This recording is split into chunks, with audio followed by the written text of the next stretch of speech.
गांव के बाहर एक पुराना हवेली खड़ा था जो वर्षों से सुनसान पड़ा था। गांव वाले बताते थे कि हवेली में रात के समय अजीब अजीब घटनाएं होती है। लेकिन एक रात जब बिजली गिरने और तूफान के बीच सब कुछ हिल रहा था, एक युवक राम बाबू हवेली में रात बिताने का साहस दिखाया। राम बाबू ने हवेली के दरवाजे को धीरे से खोला और भीतर कदम रखा। अंधेरे में उसकी आंखें चमक रही थी।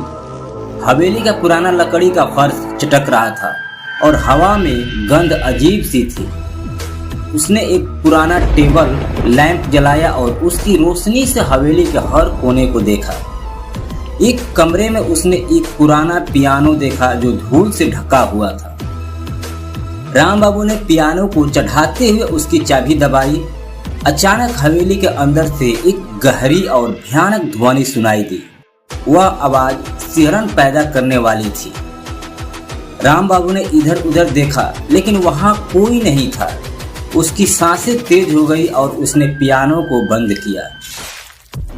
जब वह कमरे से बाहर जाने लगा, अचानक एक ठंडी हवा का झोंका आया और हवेली की दीवारों पर अजीब अजीब आकृतियां बनने लगी।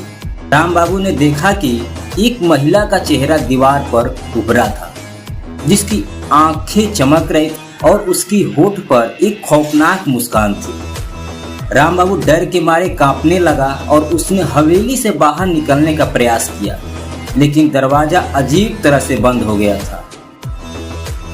एक के बाद एक हवेली में अजीब अजीब आवाजें आने लगी। उसने सुनी कि पियानो फिर से बज रहा था, लेकिन इस बार बहुत तेजी से और हिंसक तरीके से। अचानक उसके सामने एक छाया उभरी जिसमें अजीब तरह के हाथ थे। वह छाया उसके करीब आती गई और राम बाबू की आंखें फटी की फटी रह गई। हवेली की दीवारों से एक गहरा भयानक हंसी सुनाई देने लगी। राम बाबू ने डर के मारे चीख मारी, लेकिन उसकी आवाज हवेली की दीवारों में खो गई। सुबह जब गांव वालों हवेली के पास पहुंचे तो उन्होंने देखा कि हवेली का दरवाजा खुला था और अंदर का सब कुछ उल्टा पलटा था।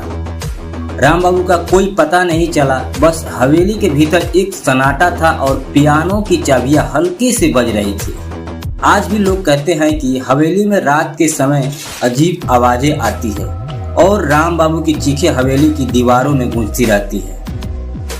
भयानक रात की कहानी आपको कैसी लगी कमेंट बॉक्स में सजा करें और अगली कहानियों के लिए मेरे चैनल को सब्सक्राइब करके और वीडियो को एक प्यारा सा लाइक कर दीजिए। मिलते हैं अगले वीडियो में, तब तक के लिए धन्यवाद। हमारी कहानी देखने वाले 80% ऐसे लोग हैं जो हमारी वीडियो एंजॉय तो करते हैं, लेकिन उन्होंने हमारे चैनल अभी तक सब्सक्राइब नहीं किया है। अगर आप 80% लोगों में से हैं तो बस आपको एक छोटा सा काम करना है। इस वीडियो के नीचे एक सब्सक्राइब बटन दिख रहा होगा, उस सब्सक्राइब बटन को दबाना है और लगे हाथों से बेल आइकन भी प्रेस कर देना, ताकि लेटेस्ट वीडियो आते ही आपको सबसे पहले पता चल जाए।